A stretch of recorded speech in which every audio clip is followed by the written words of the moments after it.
সকল অশান্তির দুইটা মূল আছে, আরেকজনের সাথে নিজেকে তুলনা করা, আরেকটা হলো আরেকজনের কাছে কি করা, আশা করা। মানুষের চাইতে বেশি আশা করা উচিত না।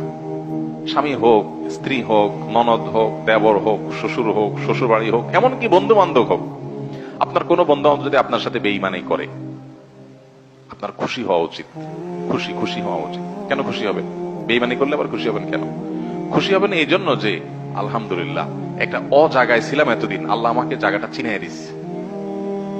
যদি বেঈমানিটা এখন না করতো, আমারে আরো কিছুদিন বাড়াইয়া তারপরে করতো, আমি আরো বেশি ক্ষতিগ্রস্ত হইতাম।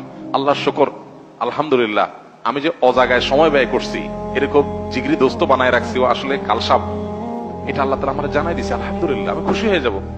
নেগেটিভ জিনিসটাকেও পজিটিভ ভাবে আমরা দেখতে পারি। যত হতাশা আছে, এই হতাশা দূর বেশিরভাগ ক্ষেত্রে হয়ে যাবে শুধু মেন্টালিটি পরিবর্তন করলে। আল্লাহ আমাদেরকে সেই তৌফিক দান করুন। আমাদের কিচ্ছু নাই, ঘরে অল্প স্বল্প আছে, আমরা যার আছে তার সাথে তুলনা করবো না। আমার যা আছে তা নিয়ে অনেক হ্যাপি, আলহামদুলিল্লাহ। আল্লাহ আমার ছেলে মেয়ে সুস্থ রাখছেন, ক্যান্সার দেন নাই, বড় কোনো ব্যাধি দেন না, আল্লাহ শুকর।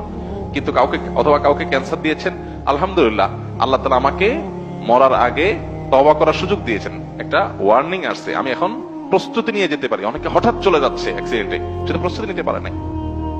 খারাপ কাজ করতে করতে গুনাহের পথে রাখতে তওবা করার আগে সে চলে গেল। আলহামদুলিল্লাহ আমার একটা ওয়ার্নিং পিরিয়ড পাইছি, এই সুযোগে আমি তওবা করে আমার আখিরাতটাকে সুন্দর করে যেতে পারি। প্রত্যেকটা নেগেটিভ জিনিসকে পজিটিভ দেখা যায়। বিশেষ করে আজকালকার যে হতাশা, এগুলো বেশিরভাগই হলো আমাদের অনেক খাই স্বভাবের কারণে। আমরা ভাবখানা, আমি এরকম অনেক মানুষ দেখেছি, ব্যক্তিগতভাবে আমি পরিচিত অনেক মানুষের সাথে, নাই ভাই কিচ্ছু নাই, ব্যবসা বাণিজ্য অবস্থা একবারে খারাপ। এরপরে দেখা গেল ছেলে ফেলে নিয়ে, বাচ্চা কাচ্চা নিয়ে উনি ব্যাংকক গেছে ঘুরতে। ভাই ব্যাংকক গেছেন ঘুরতে, আপনার না খুব অসুবিধা? ভাই এইটা তো 10-20-50 লাখ তো অ্যাকাউন্টে আছে, এটা তো কোনো ইয়ে না। আমি কোটি কোটি টাকার যে ব্যবসা আছে আমি সেটার কথা বলতেছি, ফ্যাক্টরি গুলো বন্ধ, হানতান, কিন্তু ওনার সব চলতেছে। মানুষের চাহিদা যত বাড়ে সে তত দুঃখী হয়, চাহিদা যত কমে সে তত সুখী হয়। এই জন্যই কানাআত বা অল্প তুষ্ট থাকার শিক্ষা নবী সাল্লাল্লাহু আলাইহি ওয়াসাল্লাম দিয়েছেন। মুসলমান কখনো খাই স্বভাবের হবে না। যত বেশি খাই স্বভাব হবে, যত বেশি অন্যের কাছে আশা থাকবে, তত বেশি আপনি দুঃখী হবেন। এই জন্য এই জিনিসটা ছাড়তে হবে। কারোর কাছে আশা খুব বেশি করা যাবে না, এবং অন্যের সাথে কম্পেয়ার করা যাবে না। বিশেষ করে অন্য আমার চাইতে ভালো থাকলে ওটার ব্যাপারে কম্পেয়ার করা যাবে না। পৃথিবীতে আল্লাহ ছাড়া আর কারোর ব্যাপারে আশাবাদী থাকবেন না। এমনকি নিজের মা বাপও না, নিজের স্ত্রীও না, স্বামীও না, সন্তানও না, ভাই বোনও না, জিগরি দোস্ত না, কারোর ব্যাপারে না। আশা করেন, খুব বেশি আশা করে বসে থাকেন না। আশা করার পাশাপাশি এটার জন্য প্রস্তুত থাকেন, যা আশা করতেছেন তার উল্টাটাও হতে পারে। মোচের তেল দিয়ে গেছেন, অনেক কিছু আশা করতেছে, যাই দেখেন জিরো।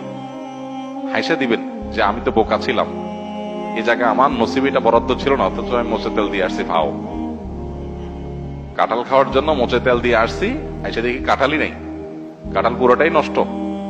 তাহলে আমি অহেতুক একটা প্রস্তুতি নিছি, আমার তকদির এটা ছিল না। তো ইমানদার নিজের জীবনটাকে ইজি করার চেষ্টা করবে, সে সুখী থাকবে ইনশাআল্লাহ তাআলা। আল্লাহ আমাদেরকে তৌফিক দান করুন।